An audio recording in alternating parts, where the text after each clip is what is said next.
વાલા ભાઈઓ અને બહેનો, મારો આજનો વિષય છે સ્વામી વિવેકાનંદ યુવાનોને સંદેશ. સ્વામી વિવેકાનંદનું મૂળ નામ હતું નરેન્દ્રનાથ. તેમનો જન્મ કોલકાતામાં ક્રાઇસ્તી કુટુંબમાં 12 જાન્યુઆરી 1863ના રોજ થયો હતો. તેમના પિતાનું નામ હતું વિશ્વનાથ દત્ત અને માતાનું નામ હતું ભુવનેશ્વરી દેવી. નરેન્દ્રનાથ ખૂબ જ રૂપાળા અને તેજસ્વી હતા. ગોળ ભરાવદાર ચહેરો, મોટી તેજસ્વી આંખો, તંદુરસ્ત શરીર અને મધુર અવાજ જેમની ઓળખ હતી. તેઓ ભણવામાં ખૂબ જ હોશિયાર હતા. તેમને વાંચનનો ખૂબ શોખ હતો. તેમની યાદશક્તિ કાબેલિદાદ હતી. તેઓ એકવાર પુસ્તક વાંચતા પછી તેમને બધું જ યાદ રહી જતું. તેઓ નિડર હતા. પોતે અનુભવ ન કરે ત્યાં સુધી કોઈ પણ વાતને તે સાચી માનતા નહીં. 30 વર્ષની ઉંમરે સ્વામીજીએ અમેરિકામાં શિકાગોમાં શહેરમાં ભરાયેલી ધર્મ પરિષદમાં હાજરી આપી અને ભારતીય સંસ્કૃતિનું નામ રોશન કર્યું હતું.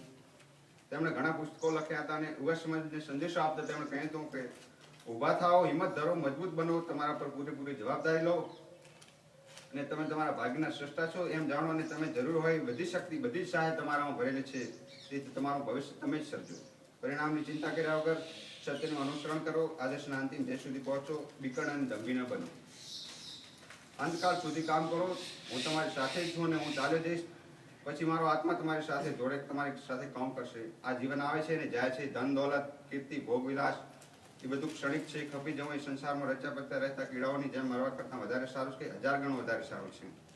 અપવિત્ર વિચાર પણ અપવિત્ર કર્મ જેટલો જ ભયંકર છે. વાસનાને અંકુશમાં રાખવાથી જ ઉત્તરોત્તમ પરિણામ આવે છે. મહાન કાર્યો મહાન ત્યાગ દ્વારા જ બધું જ થાય છે. વિશ્વ બંધુત્વ માટે જરૂર પડે તો સર્વસ્વ સમર્પણ કરો. ઊભા થાવ, જાગૃત થાવ અને જ્યાં સુધી લક્ષ્ય સ્થાને પહોંચો નહીં ત્યાં સુધી અટકો નહીં. નિસ્વાર્થપણું ધર્મની કસોટી રૂપ છે. જેનામાં આ નિસ્વાર્થપણું વધારે છે તેટલો તે વધારે આધ્યાત્મિક છે, શિવથી વધારે નજીક છે. અને જો માણસ સ્વાર્થી હોય તો પછી તેણે બધા મંદિરોને જઈ દર્શન કર્યા હોય તો પણ તે શિવથી હજુ ઘણો દૂર છે. સ્વામી વિવેકાનંદે યુવાનોને સંદેશો આપતા કહે છે, ઉઠો, જાગો અને ધ્યેય પ્રાપ્તિ સુધી મંડ્યા રહો. જય હિન્દ.